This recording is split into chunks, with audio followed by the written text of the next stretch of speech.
G24 કલાકની vote યાત્રા બનાસકાંઠા લોકસભા મત વિસ્તારમાં ફરી રહી છે ત્યારે બનાસકાંઠાના ભૂતેડી ગામમાં વોટ યાત્રા આવી ગઈ છે અને આ ભૂતેડી ગામની અંદર લોકોનો ચૂંટણી બાબતે શું કહેવું છે એ આપણે જાણવા જઈએ. હાલો આ વોટ યાત્રા લઈને.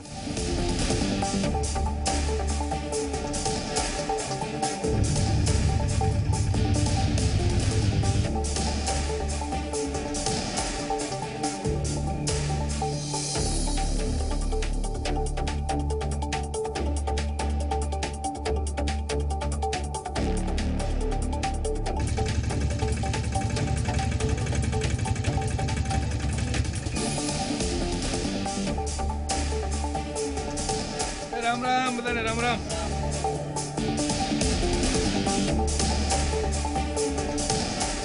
G24 કલાકની વોટ યાત્રા બનાસકાંઠામાં અત્યારે વોટ યાત્રા લઈને ફરી રહી છે ત્યારે આ ગામ જે છે ભૂતેડી ગામની અંદર આ વોટ યાત્રા આવી ગઈ છે. વોટ યાત્રા પાદરમાં ઊભી છે. અત્યારે જોઈ શકો છો તમે કે પાદરમાં ઊભા રહેતાની હારે ગામના લોકો અને યુવાનો ખૂબ જ મોટી માત્રામાં ભેગા થઈ ગયા છે. ગામમાં યુવાનો વધારે રહેતા એવું લાગે છે ક્યાંક ને ક્યાંક.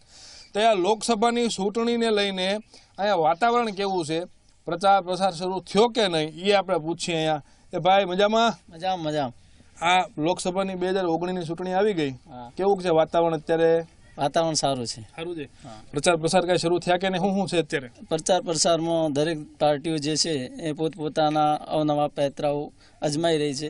જેવી રીતે કે ભારતીય જનતા પાર્ટી તરફથી કાટલા પરિષદ છે, એવા અનેક કાર્યક્રમો ગામડામાં ચાલી રહ્યા છે. એ તો આ ચૂંટણી જે છે એ આ વખતે મતદાન કરતા પહેલા કયા કયા મુદ્દાઓ ધ્યાને રાખશો તમે? આ 2019ની લોકસભાની ઇલેક્શનમાં મતદાન કરતા પહેલા અમે મુખ્ય મુદ્દાની અંદર વિકાસને મેન ધ્યાનમાં રાખવા પડશે. પછી સૌનો સાથ ને સૌનો વિકાસ, પછી ખેડૂતલક્ષી યોજનાઓ જે આ સરકારે અમલમાં મૂકી અને નાના શ્રીમંત ખેડૂતોને જે લાભ આપ્યો છે એ પણ ધ્યાનમાં રાખવામાં આવશે. પછી ગામના નાના મોટા પ્રશ્નો છે, સિંચાઈને લગતા પ્રશ્નો છે, એનું પણ આ સરકારે સારી રીતે નિવારણ કર્યું છે. અને બીજું કે જે શિક્ષણના લગતા કોઈ પણ પ્રશ્નો હતા, જે અગાઉના સમયમાં જે પ્રાથમિક શાળાઓનું શિક્ષણ હતું અને હાલના સમયમાં જે પ્રાથમિક શાળાઓનું શિક્ષણ છે, જે આપણે ગુજરાત સરકાર કે કેન્દ્ર સરકાર જે કહેવાય કે ચિંતિત થઈ અને પાયાનું કામ જે શિક્ષણનું છે, આરોગ્યને લગતું છે, આ બધા જે કામો કર્યા છે એ બધા વિકાસ એ મુદ્દાઓને ધ્યાનમાં રાખી અને અમે લોકસભાના ઇલેક્શનમાં વોટિંગ કરીશું. આ ભાઈ બહુ વધારે મુદ્દા ધ્યાનમાં રાખશે અને દરેક મુદ્દાઓને તપાસ કરીએ અને પછી મતદાન કરવાના છે. તો એ ખેડૂને લઈને, કાકા ખેડૂત છો તમે? ખેતી કરો છો? કેટલીક જમીન છે? 5 એકર. આમ બોલો કાકા, આંકડા પ્રકાર કરો, કેમ ધીમે ધીમે બોલો છો? 5 એકર જમીન છે. 5 એકર જમીન છે. શું કે છે આ ખેડૂત આ વિસ્તારમાં અત્યારે મતદાન જે કરવાનું છે તૈયારી શરૂ થઈ ગઈ છે બધી પાર્ટીઓની? લોકસભાની ચૂંટણી આવી ગઈ. ખેડૂત શું વિચારે છે અત્યારે? બધી નીતિઓ બરોબર છે કે ઘટ છે, બરોબર આપ્યું કે નથી આપ્યું, શું થયું? ઘટ તો છે જ. અમારે અહીંયા પાણીનો પ્રશ્ન છે, એ અગાઉ પણ રજૂઆત કરેલી છે. એ અગાઉના મુદ્દાઓ જે આપેલા હતા એ જો થઈ જાય તો અમારે થોડું પાણીના તળ માટે જે પ્રશ્ન હતો એ હલ થઈ જાય. પ્રશ્ન શું છે? તળ છે જ નહીં કે ઊંચા નથી આવતા? મલાણાના તળાવમાં પાણી લાવવા માટે કે જે કંઈ પ્રશ્ન હતો પહેલા અગાઉનો એ જો થઈ જાય તો અમારે અહીંયા પાણીનો થોડું એ થઈ જાય. હાલમાં પાણીના તળ નીચા ઘણા જતા રહ્યા છે. એ નિવારણ લાવવા સારું કોને કીધું? કોઈને કીધું કે નથી કીધું? અગાઉ રજૂઆત કરેલી જ છે. જે કંઈ આવતા હતા અહીંયા ધારાસભ્ય કે સંસદ સભ્ય કે જે કંઈ આવતા હતા એમને રજૂઆત કરેલી છે. સરકારમાં પણ રજૂઆત કરેલી છે. એ રજૂઆત બધી કરી છે. પાણીના તળ ઊંચા જાય છે ભૂતેડી ગામમાં લાવવાની જરૂર છે. જો તળ ઊંચા આવી જાય તો ખેડૂત જે છે વધારે સમૃદ્ધ થઈ શકે.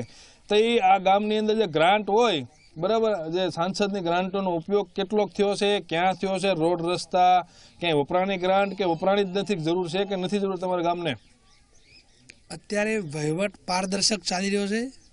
ભાજપ સરકારમાં લોકોની ભાગીદારીથી કામ થઈ રહ્યું છે. જે ખોટા આક્ષેપો થાય છે ખરેખર સદન ખોટા જ હોય છે. લોકોની ભાગીદારી સિવાય વિકાસનું કોઈ કામ થતું નથી. એટલે એમાં વિકાસ પારદર્શક છે અને અમે બધા ભાજપ સાથે જ રહેવાના છીએ. એ આ ગામની અંદર જે કાંઈ કામ થાય છે એ સરકાર અને લોકો ભેગા મળીને કરે છે અને હારા કામ કરે છે એવું આ ગામના લોકોનું કેવું છે. કાકા ખેડૂત છો તમે? એમ કે શું વાવો છો? બધું રાયડો, ઘઉં, વરિયાળી, રાજગરો, એરંડા. તો આ બધું વાવો છો એના કઈ પૈસા મળે છે કે નહીં? કોઈ પૈસા તો હજુ સુધી કોઈ મળ્યા કે ન મળ્યા ને મળતા હશે. મને ટેકાના ભાવ કેવાક મળે છે? ભાવ સારા મળે છે. એમ બધી વસ્તુના સારા ભાવ મળે? હવ. આ ગામના ખેડૂત હતા જૂના, એનું એવું કેવું છે કે ભાવ જે છે એ અત્યારે સુધી સારા મળેલા છે, મળતા રહ્યા છે. બીજા આતના એમ જો ઊભા છે હજી ખેડૂત, આપણે એને પૂછીએ કાકા પહેલાની ચૂંટણીઓ થતી, તમે ઘણી દિવાળીઓ કાઢી અને ઘણી ચૂંટણીઓ હતા ને કાઢી, પહેલાની જે ચૂંટણી થતી ને અત્યારની ચૂંટણીમાં તફાવત શું જોવો છો? કેવા પ્રકારનું વાતાવરણ પહેલા હતું ને અત્યારે કેવું છે? સારું છે અત્યારે. જૂના જમાનામાં કેવી રીતે ચૂંટણીઓ થતી હતી, શું કરતા બધા? સાચી અંદર પેટે બધા મળી જાય ને પછી જેને જો કરવું હોય એ કરે. અત્યારે તો સારું છે. ઓલા પેલા સિક્કા મારતા ને હવે ઓલા બટન વાળા મશીન આવી ગયા, તો કયા સારું હતું? બટન દબાવવા સારું અત્યારે. બટન દબાવવા સારા, અને સિક્કામાં શું તકલીફ થતી? સિક્કામાં ડબલ મરાઈ જતા, ગમે એને મારતા, હા વોટ બગડતા. એટલે આમ જો સિક્કા ગમે એને મરાઈ જતા ને ગમે એને આપી દીધા અને કઈ ખબર નહોતી પડતી. આ મશીન આવી ગયા હારા. આ બધા એમ કહે છે કે મશીનમાં ગડબડી છે, તો એવું કઈ હશે કે નહીં હોય? તમે શું માનો છો? આપણે કોઈ અનુભવ નથી. એનો અનુભવ છે નહીં. અને આ ખેડૂત હતા. કાકા આ જે અત્યારે આ વિસ્તાર છે એમાં હું બીજું આ ગામ છે ભૂતેડી ગામ, બીજી કઈ ઘટ છે કે નહીં? હજુ હું વાપરવાની જરૂર છે? ગ્રાન્ટ વપરાય છે કે નથી વપરાતી બરોબર? ભૂતેડી ગામની અંદર છે ત્યાં 10 વર્ષની અંદર વિકાસ થયો છે. એ અનાઘાટ થયો, એના આગળ 40 વર્ષમાં કોઈ ચીજ નહોતું થયું. એ બધા જાળા જ હતા, બાવળિયા જ ઊભા હતા. એની જગ્યાએ યાદ સારામાં સારું ગામની અંદર રિઝલ્ટ છે.